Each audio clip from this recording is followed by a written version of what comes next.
So we're exploring a series of tools that really exemplify the marks of being a follower of Jesus. So in this particular tool, it's all about the mark of being able to show how God's story has intersected with your story and with mine. We call it the story tool. It's really based upon the teaching of Acts 22.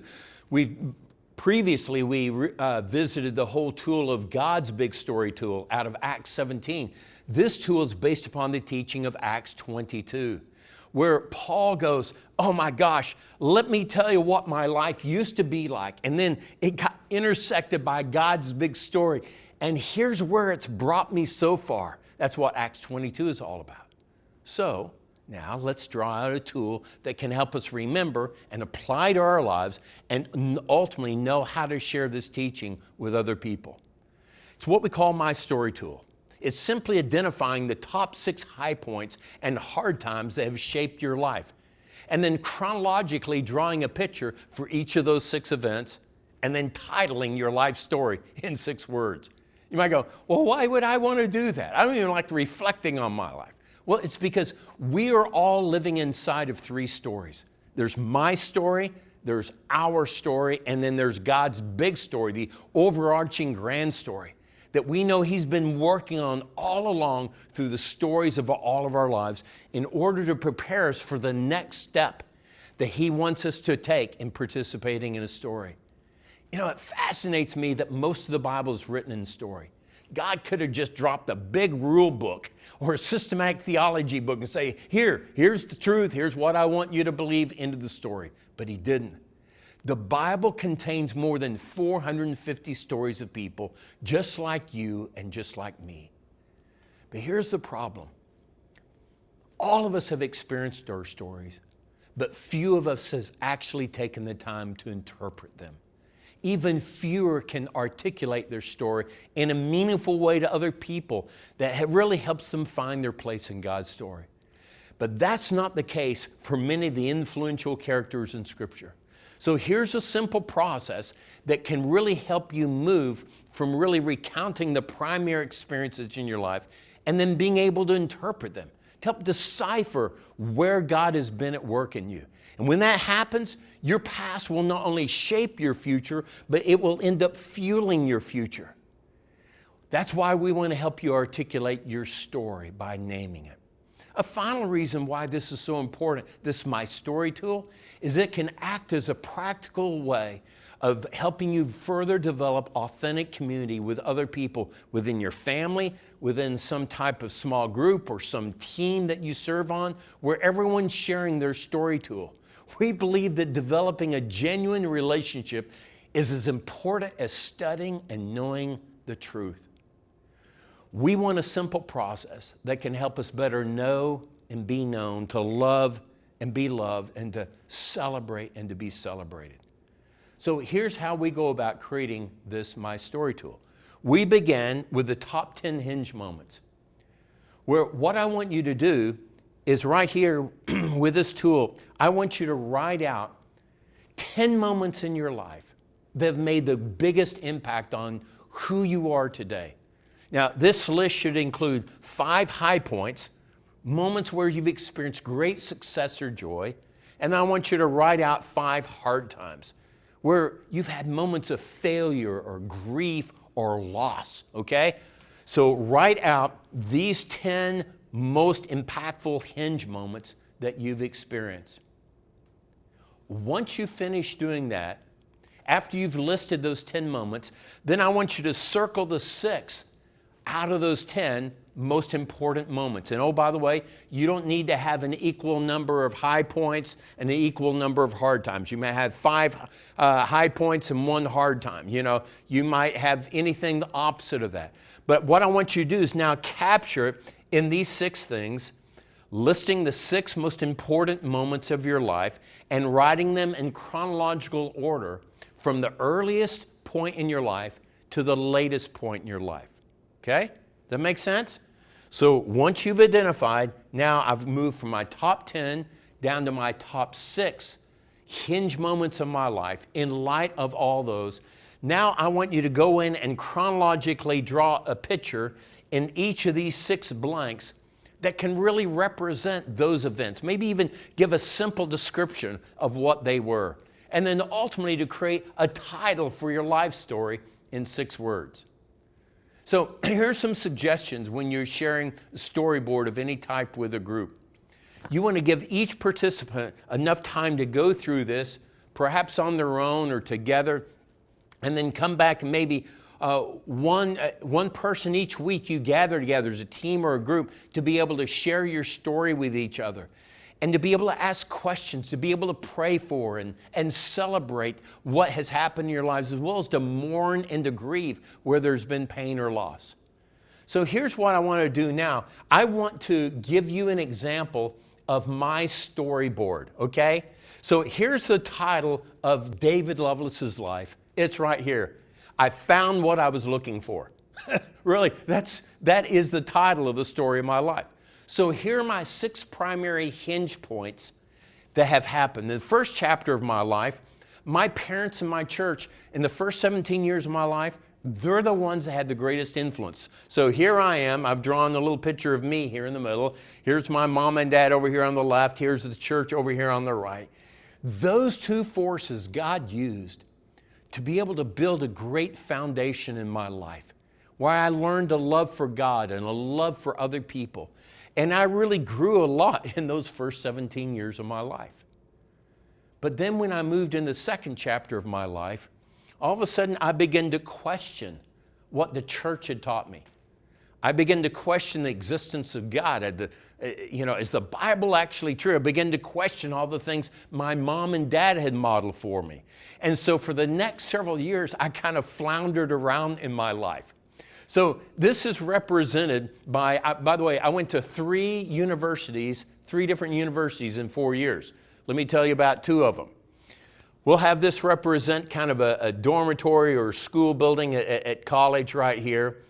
And when I went to these 2 different universities, I began experimenting with a lot of philosophies, a lot of different world religions, and also with drugs. And so actually this cloud over here on the left-hand side of this big school building, it's really the smoke that's coming out of my bong pipe, okay?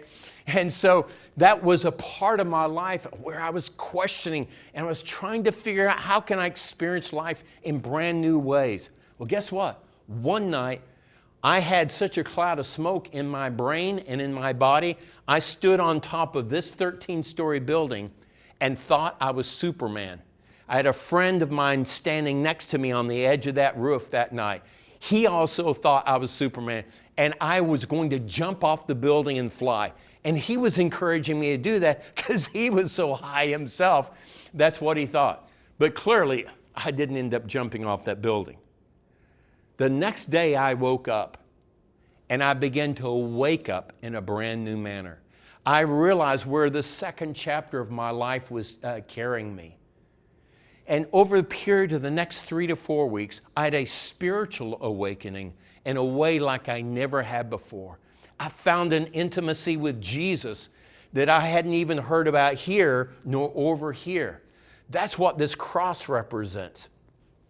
All of a sudden, I began gaining this new experiential relationship, this intimacy with Jesus. It was so life-giving to me. I invited all my friends into my apartment. Every several nights we would gather, we'd eat together, and I would share with them what I was learning in my spiritual journey. It was great. Now, most of my friends were some of the bigger drug dealers on the west coast of Florida at that time, men and women, so I invited them in. And then one day, one of them said, "David, why don't you take us to church?" I thought, I don't know if that's a good idea or not, based upon how we all look, how we looked at that time. We walked into several different churches over in Tampa, and in each of those churches, we were asked to leave the building. They said, "You aren't welcome here." Well, guess what that did? That built within me a conviction that, by golly, if one day I have an opportunity to help change some part of Christ's church that He wants to change, I want it to be a place that can be loving and accepting no matter what people do, how they behave, what their belief system is, anything like that, but has open arms toward them, because I felt the rejection of this right here. And then that leads us into the third chapter of my life. Third chapter of my life represents a different kind of experimentation. So imagine this in a chemistry lab right here, and this is a different kind of smoke coming out of all the experiments that are going on in there. This is from the age of 22 to 40. So over here, this represents my wife, Caron, that we married, and then we ended up having 3 sons over here. Together, the 5 of us begin to experiment. And what does it mean to live in relationship in marriage and in family? We begin to experiment with what does it mean to make a difference in the world and the neighborhoods in which God's placed us. So we began running a series of experiments at a graduate school I went to called Southwestern. And there we begin to befriend people that wouldn't be caught dead in their own coffin inside of a church. We begin to befriend them, invite them in their home for meals and things like that. And then over time, shared the gospel with them. They started coming to Christ, and they started growing in their faith. We started reaching into their networks and their neighborhoods. Oh my gosh, we learned so much through that experimentation. Then several years later, we moved to Vancouver, British Columbia. We started a church from scratch there. We started with 5 couples. And we wanted to build a church that was designed for people that wouldn't be caught dead in their own coffin inside of a church. And then to be able to reach them and then disciple them. I knew we were onto something. The first time we had a public service, we had it in someone's living room, and 2 different people brought kegs of beer. I thought, this is fantastic. This is who we want to be reaching, you know? And so it went uphill from there. And then a few years later, we moved to Orlando, and we started Discovery Church. That was intended to be a church that would kind of be the R&D department for a part of the kingdom of God, where we ran a series of experiments of trying to reach people that were far from God and then be able to disciple them in effective ways. That's the third chapter of my life. Oh, but then there was a painful fourth chapter. When I was in my early to mid 40s, I had made a series of leadership decisions in our church that caused hundreds of people to leave in a short period of time. It broke me. It broke me. And God gave me a picture on my monitor screen that we're all equipped with of a hospital, and there was a gurney or a hospital bed in it, and I was strapped into this bed. And it's like someone was doing surgery on me. And God said, David, this chapter of your life, there are some things that are absolutely sabotaging you and your relationships that I need to change. And the only way I can get them changed is to get you strapped onto this hospital gurney and to perform surgery. Now, you can get up off this gurney if you choose, David. However, I'll find a way to get you back on that gurney. So I'm like, well, heck, I'm already on it. You know, from that breaking experience, this was so helpful for me. I ended up, like months later, standing up in front of our church and asking their forgiveness because I'd just been driving them too hard. I'd been creating far too many changes in short periods of time. Also, had become more consumed with the vision of our church than I was for their lives. So those were some good things that came out of that. And then there's the fifth chapter. Because of the lessons that I learned and we learned during that period of time, all of a sudden our church began growing in extraordinary ways. It's like God strapped on a rocket on our backs and we just took off to the moon the next 10 to 12 years. We were written up in a book called The 50 Most Influential Churches in the Country. We also found ourselves on the top 100 fastest growing churches list in all of the country. On top of that, I found myself coaching leaders in more than 50 different countries around the world. This was success beyond anything I'd ever imagined or we did. We were able to help reach thousands and thousands of people that were far from God and then be able to bring them into a relationship with them and then be able to disciple them. It was fantastic. Oh, I wish that were the last chapter of my life. But actually, I had one more chapter.